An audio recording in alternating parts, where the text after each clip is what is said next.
Welcome back to the world of kubectl plugins. In the rest of the series, I'm hoping to discuss topics around kubectl plugin development. And in this episode, we're gonna discuss if writing bash scripts is a good idea for plugin development, and what are some of the advantages and disadvantages for writing plugins in bash.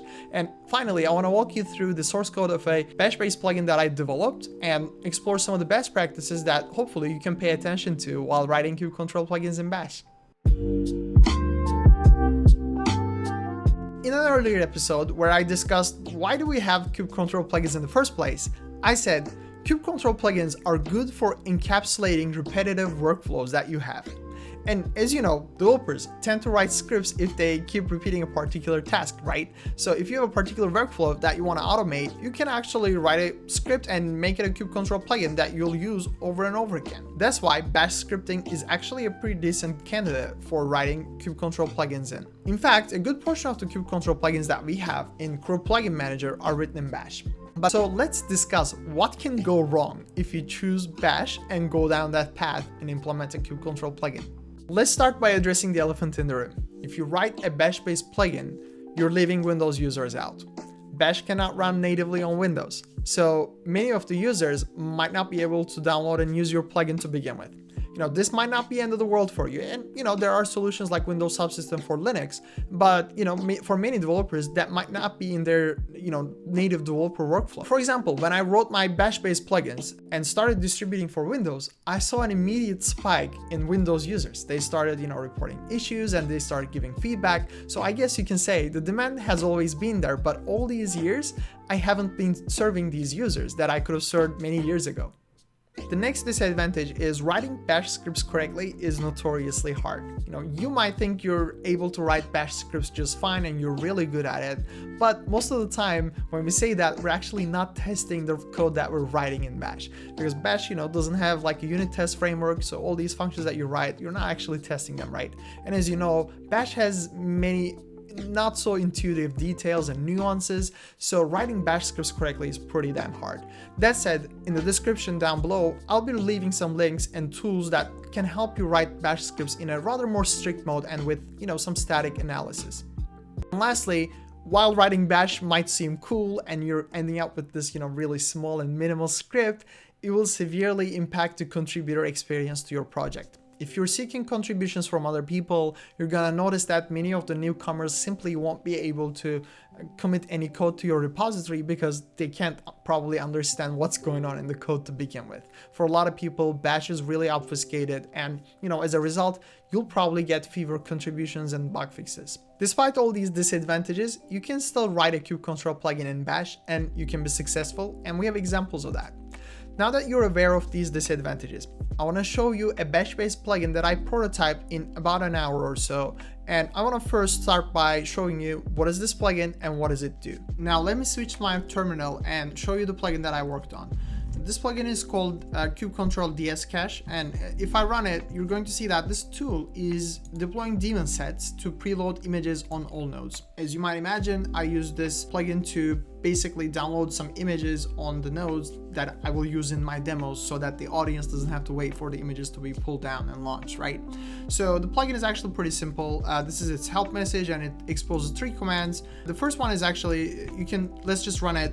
It's kubectl ds cache new -- image. So if I say I want to run a daemon set with the Ubuntu, it will go ahead and create a daemon set in the background. So now that this is happening, I can run kubectl ds cache list, and this is going to show me, hey, you have these caches already and you just created Ubuntu and you want 3 of these, but it's not ready yet, but you have this other image that is ready, and so on and so forth. So if I want to also delete an image, I can just go ahead and specify its image name, and then the daemon set that is associated with it will be deleted.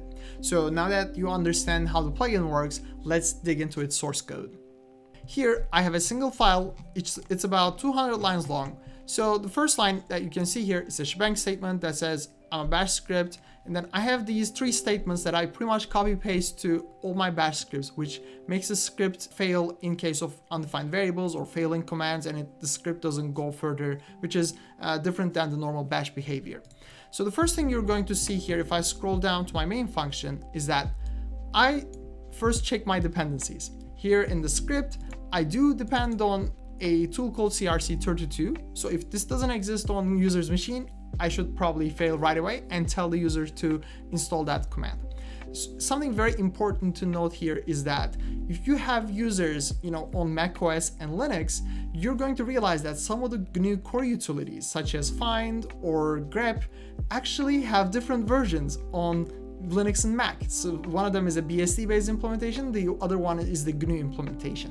And you should probably detect that situation, either warn the user or implement your script to work with both, because the command line flags for different implementations are actually different. And other commands like read link are also susceptible to this behavior as well. So if you're in general depending to other commands, you should probably check that they exist on user's system first. And then followed by that, I do have a bunch of command line parsing, which is not very interesting. All I'm doing is checking the subcommands and positional arguments, as well as command line options, and actually running the commands. So let me go back to the create function, which creates a new daemon set. It's pretty easy, nothing worth noting here. As you can see here, I shell out to kubectl, which is the right thing to do if you're writing a bash-based plugin, because you cannot connect to the Kubernetes API natively from bash, probably. And I'm going to talk about another benefit later on. So as you can see here, I'm just passing a daemon set that I inline the manifest for, and then the delete command is the same, which just goes kubectl delete. And similarly, the list command is basically just kubectl get daemon sets, and it just prints the output by using custom columns. So if I go back to the command line I have and run the help command again, I want to talk about a few things here. First of all, it's important to have a --help or -h option that prints the help message. And as you can imagine, many users of kubectl are used to this pattern, so it makes sense to repeat this pattern. And the next thing I pay attention to here is that my command is actually the examples are listed as plugins. So you might have a script and you might be tempted to use your script's name, but if your plugin's name is actually different, you should probably opt for using the format that users will call that script as. In this case, I know that my script will always be installed as a plugin, so I list the examples with the kubectl and space prefix here. Something else to note here is that you should stick to reusing the kubectl naming conventions as much as possible. So something that I did here is I actually invented a command called new, and kubectl probably would use create, but I think new is okay here, so I'm gonna stick with that. But if you look down here, I do have a namespace option, and this is the same option as kubectl exposes. It's either -n or -- namespace. So by providing the same experience, again, you're reducing the friction for kubectl users. Another thing to pay attention to is, you should probably support as many kubectl things as you can. And one of those things is actually, what if the users want to specify their own kubeconfig files? And I do actually support that, and I don't do anything extra to support that, mostly because I take this environment variable and I inherit it and pass it down to the kubectl that I execute. So if you stick to some of those principles, your plugin will be fine.